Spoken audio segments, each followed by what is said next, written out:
Welcome back, WNST, Towson, Baltimore, and WNST.net.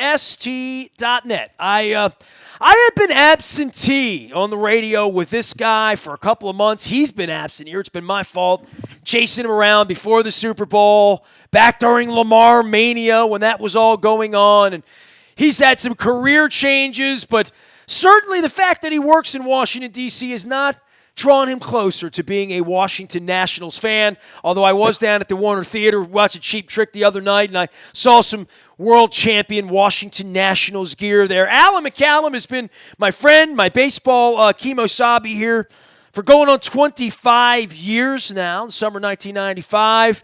And we've come a long way, Alan McCallum, and I know it's been a long time since we talked. I don't know that we've really talked at length about any of this cheating or scandal or where we are. I know I've been trying to track you down. I'm glad you're here now, but the longer we wait to talk, the juicier the story gets now, doesn't it? It would seem, yeah. It's been dominating the discussion, that's for sure.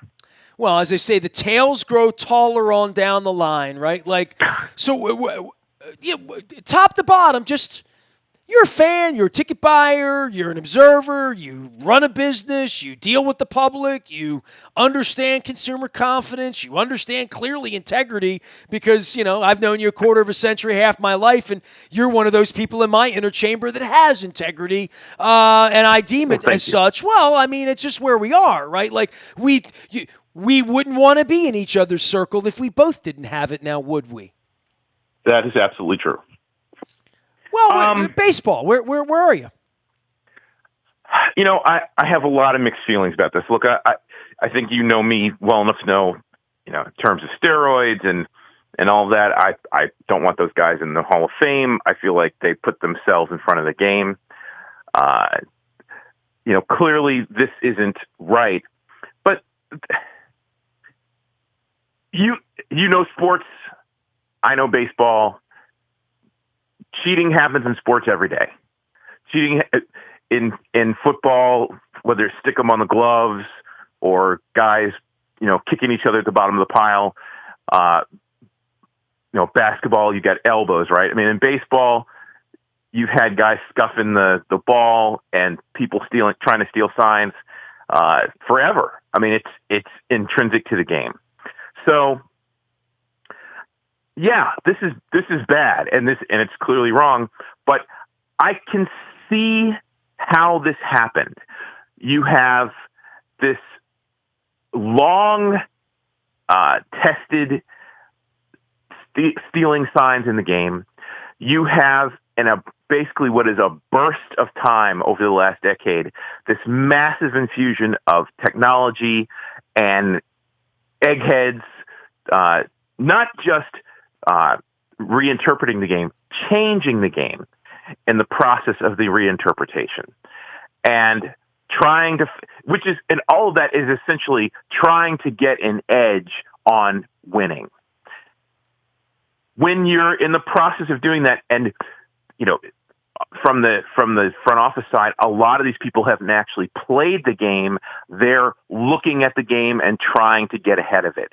And on the field side, guys have been trying to steal signs forever. So you put those two things together, and I can see a point where someone says, well, you ain't cheating, you ain't trying, we've always done this.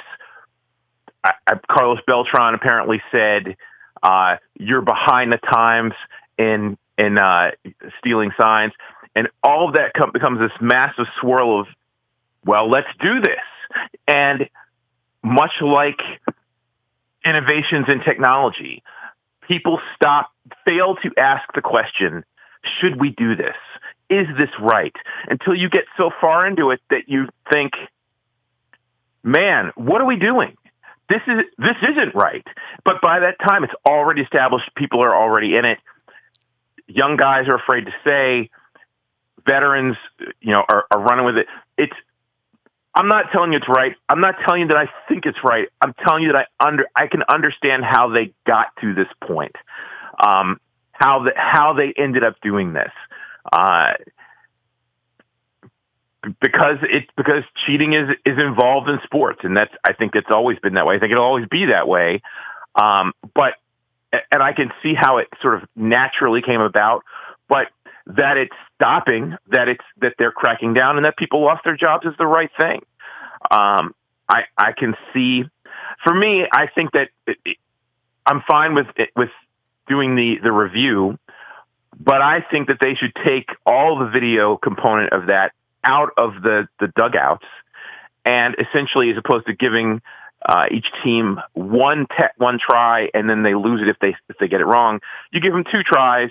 You say on the spot, I think this was close.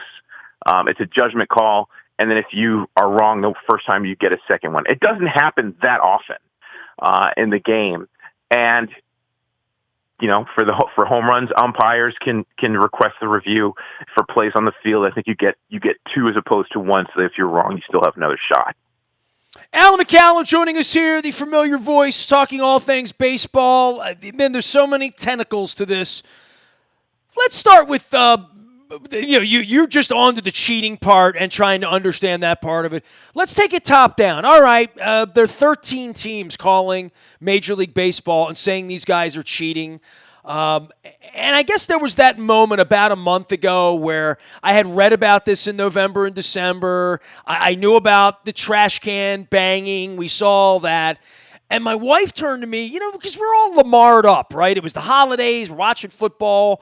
Baseball's Sure. out of sight, out of mind. We got other things to worry about where I'm not talking to my wife about the Astros cheating, right? But at one point, we woke up on like a Sunday morning. She's like, what's going on with all this? Like, tell me what's up. And I showed her the video of the Altuve grabbing this jersey. And we watched that. The Aroldis Chapman home run. Yeah, we watched that together the first morning it kind of came out, because that's when I was sort of like, you're kidding me, right? Like, you're kidding me, right? And then there's the video of Ken Rosenthal asking him as though Rosenthal was told by other teams or other players and sort of is in the know that the Astros are cheating, but people can't figure out how or why.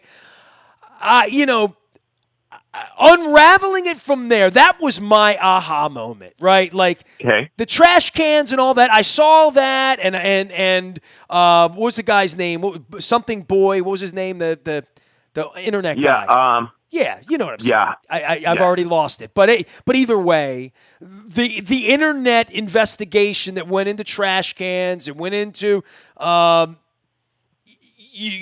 was going on, but the jersey pulling and what's going on in the aftermath of that says to me that they couldn't help themselves, and the cheating part of this thing, to your point, was so out of control. And now there's, all right, you're caught. We've caught you. We've suspected you. Mike Fiers is fessed up. Now you guys are fessing up. Danny Farquhar. Farquhar, sorry. You guys you fessed up. Now, what are we going to do about it? And the notion that you're going to begin by giving immunity when you don't even know the depth of the crime. Rob Manfred has really messed this up, and I don't know that they're going to be able to ever put the sand back in the bottle for what the fans believe, what they're going to get me to believe in the aftermath of all of this about what happened. Okay, so here's the question. If you don't give immunity, how do you find out the information? How do you do it? You send in real investigators, and you start threatening guys' gigs, and you need the Players Association to do that, and therefore they couldn't, or felt like. Same thing with peeing in a bottle 20 years ago when they knew everybody was dirty. So, I mean, I hear everybody criticizing the immunity, but no one has a solution for how you get people to tell what happened without it.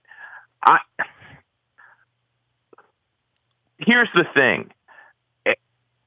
Everybody knew on the Houston Astros, but does that mean that everybody used it equally?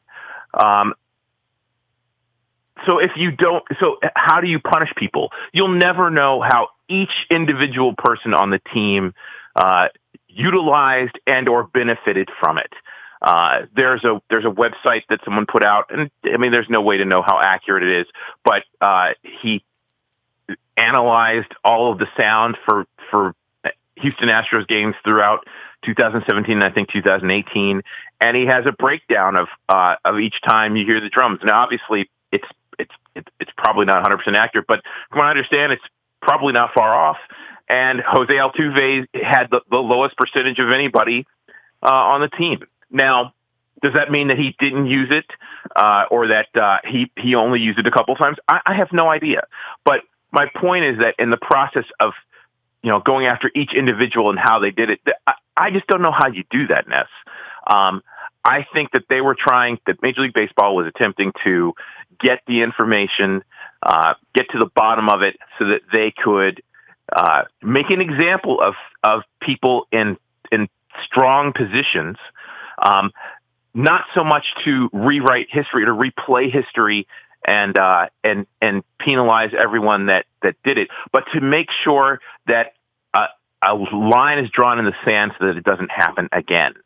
And if you have managers and general managers who are banned for a year, and you would imagine that the next time it happens that it would be an even harsher penalty, they're going to stamp this. They're going to stamp this out. There's not going to be discussion about, well, I don't know if I have the power or not, but they're going to stamp it out because nobody wants to jeopardize their livelihood in that way. Well, I mean, we thought they were going to stamp out, the drug use thing, right? And if you ain't cheating, you ain't trying, and all of that stuff. That's sort of a mantra that goes back to Major League and scuffed baseballs and climbing through air ducts to steal loaded bats and cork bats. No question. I mean, it's part of the game. Cheating is part of the game, but how is justice meted out? I mean, I remember a day when they took that Pete Rose guys and banned him for life, and so far so good. I'm not sure you can get justice for what happened. I think you're trying to eliminate the possibility of it happening in this fashion as much as possible moving forward. I think that's what the punishment is about. Justice for the Houston Astros players is going to be about the fans on the road, the disappointment in their home fans, their fellow baseball players, Major League Baseball players, who are going to who have already begun to repudiate them, in media. They keep the trophy, but it's going to be hard to look at it going forward and say, hey, we won it fair and square, because they didn't. Well, and for the commissioner to call it a piece of metal, right? I mean, to say it's just a piece of metal, and for Jim Crane to stand up and say, we won it fair and square. Well, come on. The whole thing was filthy, whether you're an Astros fan or whether you're an Astros detractor, or whether you never really cared about the Astros, or whether, like me, you once rooted for them because you thought Jose Altuve was cute and you could fit him in your pocket, or you're Venezuelan in my case. It's a shame, and more shame after the shame of steroids and the shame of all of the stuff that goes along with it. There has to come a point where we have a real policeman and a real judge and a real jury. I'm not sure we're there. I'm really not.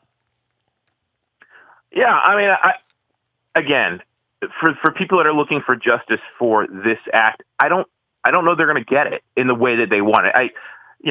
People want them to strip to the title. People want them to walk around with big cheater signs on their backs. Well, frankly, they already have that.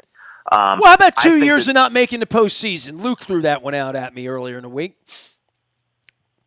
That's what they do to college teams. I don't know how you get players to suit up and play if they can't win the World Series that year.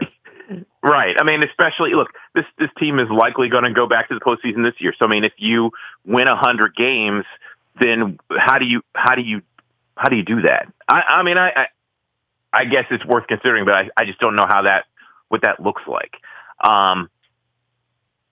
And for that matter, Michael Brantley wasn't on the 2017 Astros.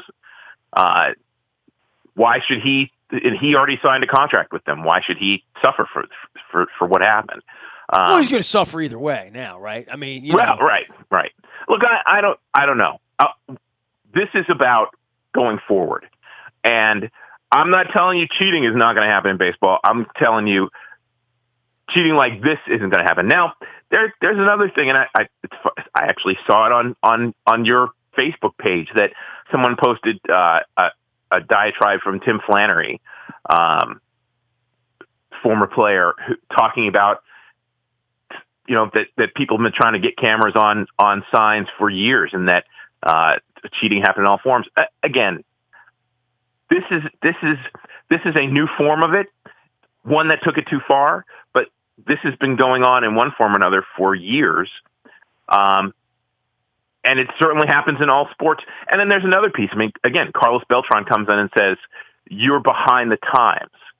That was documented in the report. And if that's the case, then the question is, well, if they're behind the times, who's ahead of them? And then you start asking questions about how far-reaching is this in the sport. There's certainly people that are vocal about it, but I think people need to be careful about glass houses. I'll tell you this. The Orioles win run from 2012 to 2016 looks a heck of a lot better now because they were as technologically negligent as any team in the sport. And for them to put up to have the best winning percentage in baseball through that time, it was a short window. But it certainly speaks better of the Orioles, from my perspective, that they did it in a way that it was cleaner than probably a lot of teams in the sport. I'm curious about who else was doing it, and if it's all stopped at this point. If people are smart, they certainly have cut it out. Alan McCallum joining us here and talking all things baseball and cheating and Rob Manfred and all that. And, we're almost 20 minutes into this conversation, and I would say that you brought up the Baltimore Orioles. I did not. So, Mike Elias and Sig Mejdal, their entire their pelt on the wall that got them this gig. The notion that they are geniuses and a part of something special and a part of winning and a part of building this incredible thing and this special secret sauce that nobody else had with their cameras and their innovation and their analytics and all of that stuff. I don't know where this puts them, but it puts them lower than where they were 5 months ago, in my opinion, of being the resident geniuses in the industry and the highest paid executives at their positions at this point, which John needed to do for them in order to bring them here and lure them to a franchise that was going to lose 100 games for 3, 4, 5 years and give them the keys to the cupboard. I don't know what to make of this, but I do know to think that they didn't know what was going on. I was born on a day, Alan. It wasn't yesterday. Well, I'll tell you this. I mean, the guy who wrote Astroball certainly missed a chapter. And I'll let him know that, yeah. And, I mean, at this point, you certainly question what they knew, how involved they were. I see Michael Elias still bringing people into the organization from the Houston Astros, and I think I'd probably stop doing that. Not even based just on the scandal and what happened, but just the discussion about the culture within the Houston Astros and how it allowed this to happen.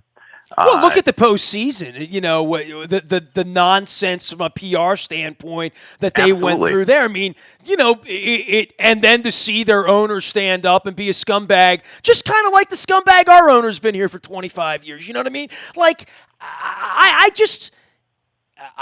give a lot of my time to baseball. I've dedicated half my life to baseball and talking about baseball and building a station around baseball. And then I get up and I need a bath from all of it at 51. I really do.